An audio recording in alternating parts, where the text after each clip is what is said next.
The Kurdistan region is an autonomous region in northern Iraq comprising the 4 Kurdish majority governorates of Dohuk, Erbil, Halabja and Suleymaniya and bordering Iran, Syria and Turkey. The Kurdistan region encompasses most of Iraqi Kurdistan but excludes the disputed territories of northern Iraq, contested between the Kurdistan regional government and the central Iraqi government in Baghdad. Since Kurdish autonomy was realized in 1992 in the aftermath of the Gulf War. The Kurdistan region parliament is situated in Erbil, but the constitution of the Kurdistan region declares the disputed city of Kirkuk to be the capital of the Kurdistan region. When the Iraqi army withdrew from most of the disputed areas in mid-2014 because of the ISIL offensive in northern Iraq, Kurdish Peshmerga entered the areas and held control there until Iraq retook the areas in October 2017.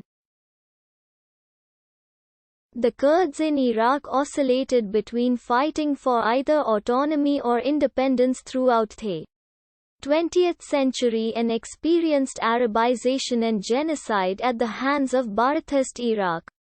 The Iraqi no-fly zones over most of Iraqi Kurdistan after March 1991 gave the Kurds a chance to experiment with self-governance, and the autonomous region was de facto established.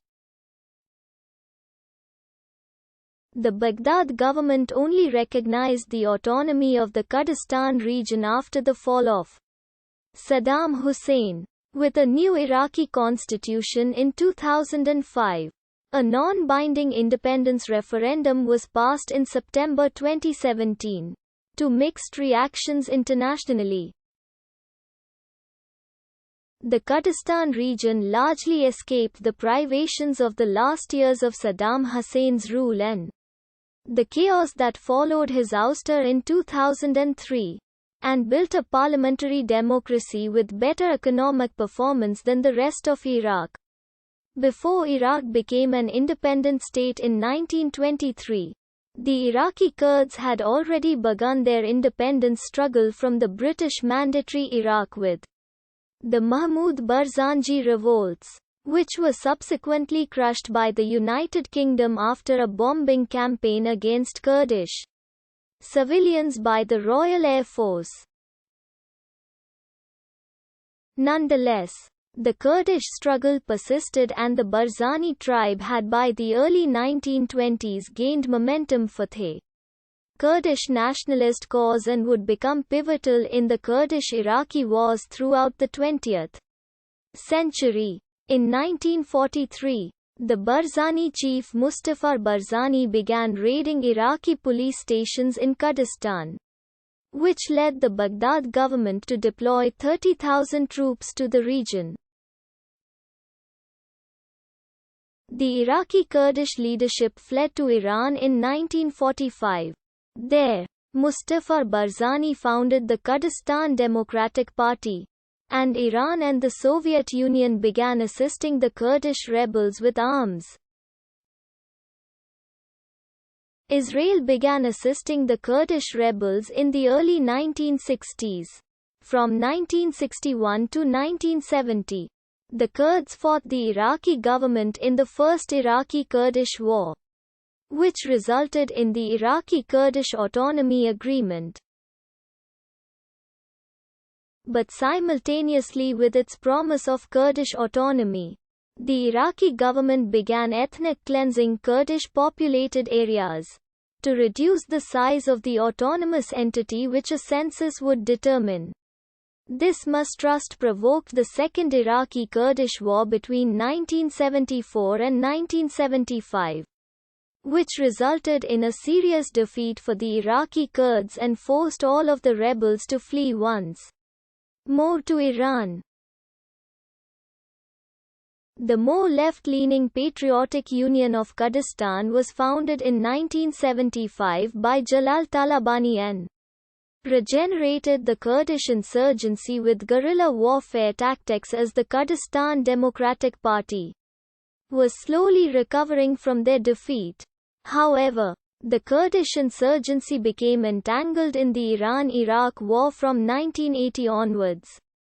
During the first years of the war in the early 1980s, the Iraqi government tried to accommodate the Kurds in order to focus on the war against Iran. In 1983, the Patriotic Union of Kurdistan agreed to cooperate with Baghdad, but the Kurdistan Democratic Party remained opposed. In 1983, Saddam Hussein signed an autonomy agreement with Jalal Talabani of the PUK, though Saddam later reneged on the agreement. By 1985, the PUK and KDP had joined forces, and Iraqi Kurdistan saw widespread guerrilla warfare up to the end of the war. On 15 March 1988, PUK forces captured the town of Halabja near the Iranian border and inflicted heavy losses among Iraqi soldiers. The Iraqis retaliated the following day by chemically bombing the town, killing about 5,000 civilians. This led the Americans and the Europeans to implement the Iraqi no-fly zones in March 1991 to protect the Kurds, thereby facilitating Kurdish autonomy amid the vacuum, and the first Kurdish elections were consequently held in May 1992, wherein the Kurdistan Democratic Party secured 45.3% of the vote and a majority of seats. The two parties agreed to form the first Kurdish cabinet led by PUK politician Fuad Masum as Prime Minister in July 1992, and the main focus of the new cabinet was to mitigate the effect of the American-led sanctions on Iraq and to prevent internal Kurdish skirmishes. Nonetheless, the cabinet broke down due to plagues of embattlement and technocracy which disenfranchised the